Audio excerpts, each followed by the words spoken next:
Hello, everybody. This is Eric Apricot, and I've got Perks GSWCBA with me for an emergency discussion because we just got the news that De'Anthony Melton is going to have surgery and he'll be out for the entire year, which is really depressing because he was playing great. Statistically, I think he was the second best player on the team, and that kind of matches my eye test. And he was just the perfect fit in the starting lineup next to Steph. Pretty bummed out. And now, next question is what comes next? So I wanted to ask Perks about the disabled player exception, which is the first thing everyone thinks of when someone's out for the year. So could you describe for us what the disabled player exception is? The disabled player exception, commonly referred to just by the acronym of DPE, it's an exception that is granted to a team if one of their players is ruled unfit to play past June 15th of that season. So essentially, if the player is ruled out for that season, which in the case of Melton is seemingly what has happened since that's how the Warriors announced it, I would safely assume that he, if checked out by an NBA physician, would be ruled out past that June 15 date. So the Warriors would be granted the DPE if they applied for it. They would have to apply by January 15th. And I would assume it'll probably happen in the next couple of days, depending on all the logistics involved in that. One thing I want to make clear is this only impacts their ability to add a player. So the Warriors, as of this moment, they have 14 players under contract. And then on top of that, they have the 3 two-ways. This doesn't add like a 16th roster spot. It has no impact on that whatsoever. It also has no impact on their salary sheet, their cap space, apron space, tax space.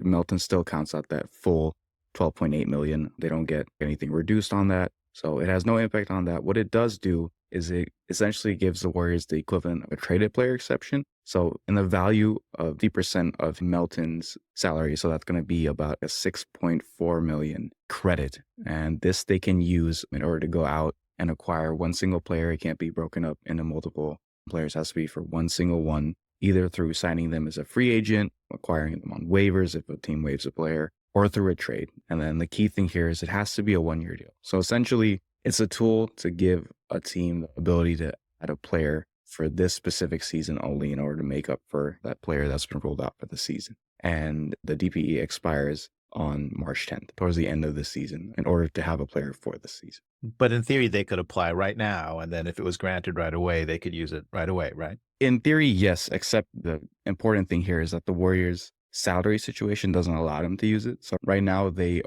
hard cap at the first apron, and they are only about 534,000 below that. So this doesn't allow them to go out, get a player for 6.4 million and surpass that figure. So that's the downside with this whole DPE thing is, yes, it's, an added tool for them to use, but they can't really do anything with it unless they make like a larger trade that clears out salary. So I would say in practical terms, I don't think it's going to really be a factor for them this season. So if nothing else changes, they could, in theory, try to get someone whose salary fit into the $533,000 space underneath the first tax apron. But that's not really possible at this point. Correct. Yeah, because no one really makes that. Again, the Warriors have existing exceptions. They have the minimum salary exception. They do have the biannual exception they haven't used. So those are tools they can use to fill out the roster. I do expect them to add a 15 player. They just legally can't at this point unless they make a trade, or they have to wait until the minimum salary prorates to the level below that 530. So that's, I think,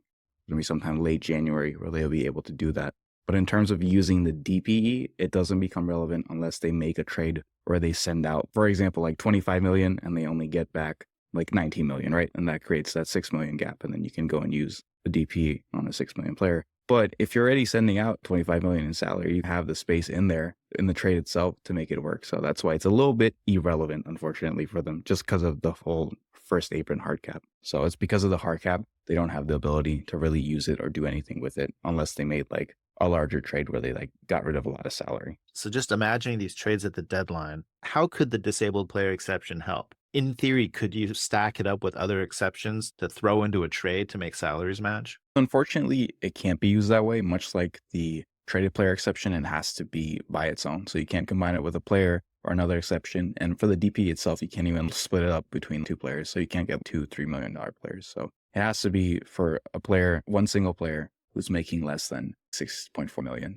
Where I would say, I don't know if it'll be much use in a trade, but the one area I think it could potentially be useful in is towards the buyout market. Obviously, the Warriors will be adding a 15th player. that will very likely happen late March, early April, just before the playoffs. And during that time, players, they have these big contracts, they get bought out, and usually they'll just sign for whatever is the minimum level at that point. But if you have a bunch of contending teams and they're all vying for the same player, if you use a DPE to give them like a slight bump on that minimum, maybe that's a way to get that specific player. So I would look out for them potentially maybe using it in that way before it expires. Okay, good. That's something for us to look into when the trade deadline gets closer. Okay, I'd like to talk out a couple of different options with the De'Anthony Melton. One option is we do nothing and we just keep his contract. And if we did that, we could try to re-sign him next year. How much could we re-sign him for next year if we did that? He's on a 1-year expiring deal, so at the end of this season, he'll become a free agent.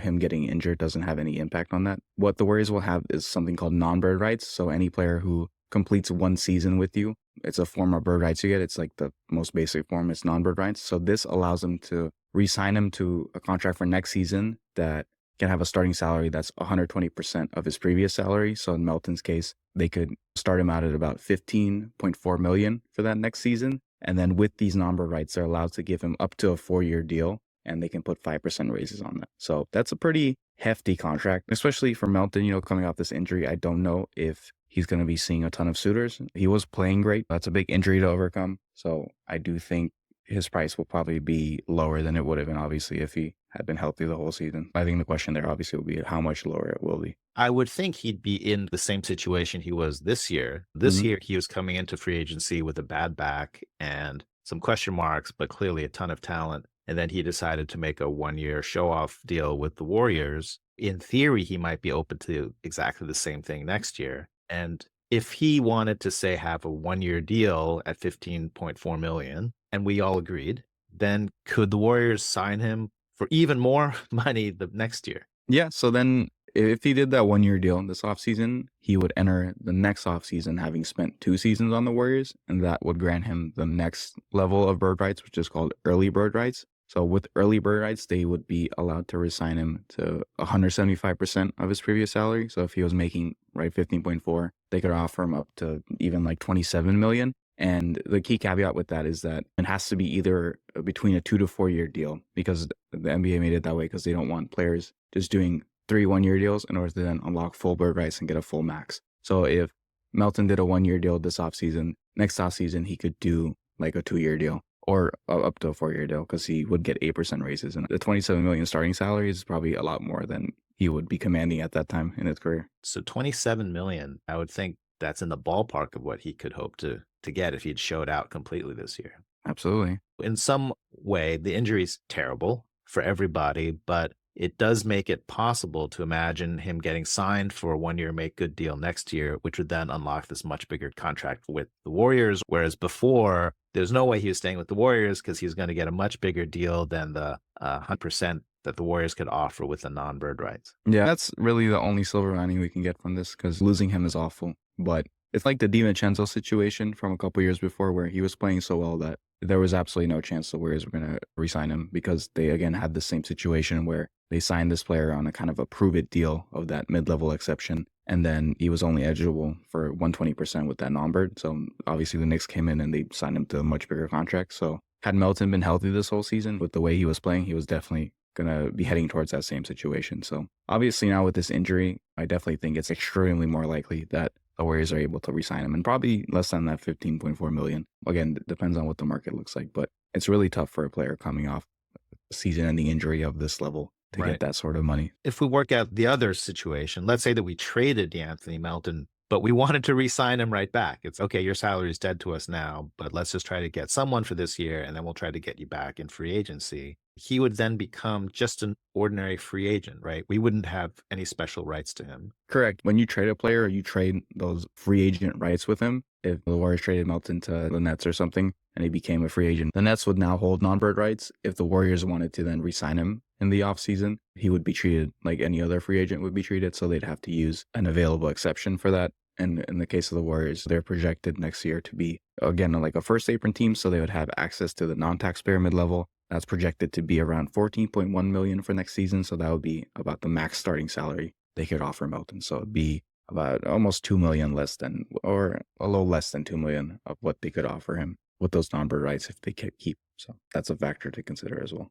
Okay. So in some ways, it'd be completely like square one. That it's Yeah. almost the same salary that we offered him this year, except with the cap increase. And then he'd come in next year on a 1 year deal, probably. Mhm. And then we would probably not be able to re-sign him because he'd hopefully play so well that he'd play out of the 120% raise. Yeah. No, that's very likely. Okay. So let's say that we're talking about trading him. So some people have been saying that this makes it much more likely the Warriors are going to pursue a trade in season. Mm. And that may mean the writing's on the wall for Kuminga, who wants a bigger extension than the Warriors want to give him. So what kind of trades could the Warriors make with Kuminga plus De'Anthony Melton? Yeah, it was difficult because it's hard to say what the market is, who really wants Kuminga, who actually wants to pay him. So it's hard to really gauge what kind of a trade chip he is. And you can trade injured players, but there's not really much value there. In terms of looking at trades, I don't know if this impacts them as much as maybe some other people think. I already felt pre-Melton injury that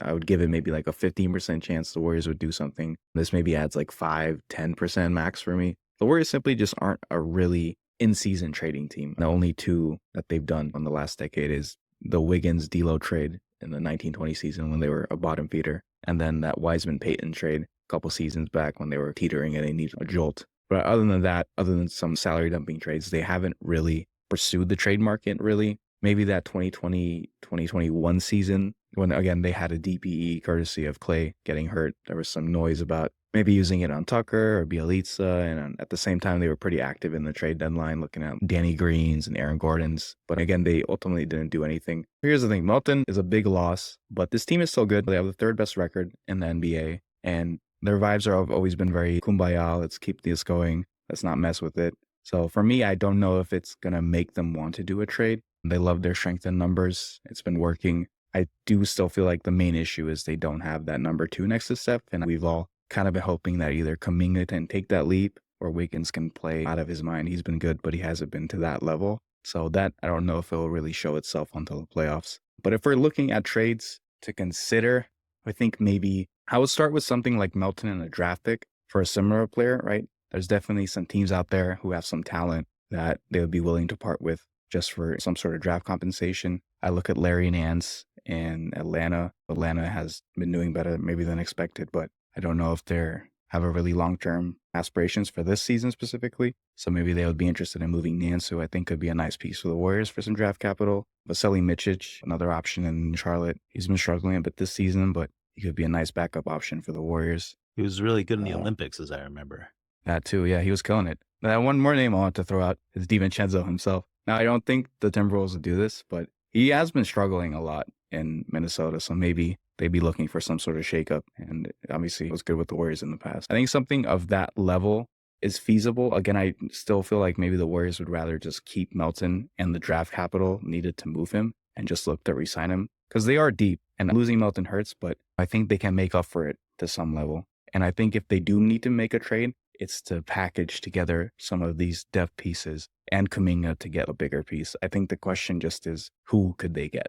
Yeah, of those names you mentioned, DiVincenzo kind of perked my ears up, but yeah, I'm not too excited about any of it. I do feel like for the regular season, in some way, Melton's loss won't matter that much because once the Warriors couldn't get a big name, they leaned into this whole we're going to run 12 deep approach, and it seems to be working. So I'm pretty confident they're going to do okay in the regular season, somewhere between okay and great. And so the thing everyone's been stressing about is in the playoffs, when you actually have to play 5 really good players at the end of a game, what's going to happen? So to me, this makes those question marks even more question marky. And none of the players that I can imagine getting from Melton plus a pick really would change that. And then trying to imagine Kuminga plus Melton plus more salary or something. I don't know. We just did this during the off season. It was like trying to get excited about Lauri Markkanen. So there aren't that many game changers that seem available. So I mean, there's been talk about Giannis and Butler, guys like that. But I mean, for one, the salaries they make close to 50 million, like even getting the matching salary for that would be such a pain in the ass. Like you'd have to include Wiggins and like 3 other players on top of that. Right. Plus like the draft capital it would take to make that work. And then when you go lower in salary, like one guy who I've been high on since the offseason is Cam Johnson of the Nets. And I think the Nets would be pretty motivated to move him. But again, he makes about 23 million. Even getting to that salary is going to take about 3 players plus the draft capital you would put on top of it. I just don't know if the Warriors look at that as, yeah, this is what we need when they're playing well. So I don't feel like they're going to be motivated to do anything. Yeah, that's a good point. Looking at your salary sheet, if you're not willing to trade Steph and you don't touch Wiggins or Draymond, then everyone else makes under 10. So you have to stack up 3 or 4 of these just to get to the salary of a Giannis. I think Jimmy Butler is probably too old to consider, but Giannis, you can imagine, except the Bucks are second apron, right? They're really capped and they can't do much of anything. So it's just hard to even imagine how you would construct a trade. My main takeaway to give to people is you keep an eye out for the DPE stuff, but again, I wouldn't expect them to really do anything with it. The bigger question will be come trade deadline if the Warriors are going to actually pursue something. I still lean more no than I do yes, just because I feel like historically they don't like to do anything, especially when the ball's rolling and they're doing this stuff out there. So my expectation is a trade deadline will come and go. Warriors don't do anything. I do think it's maybe possible they look at moving Melton with something to get something that helps this year. Again, I don't know how much a Larry Nance or a Micić would really impact him for this season, but it's still better than having a player on your roster you can't play.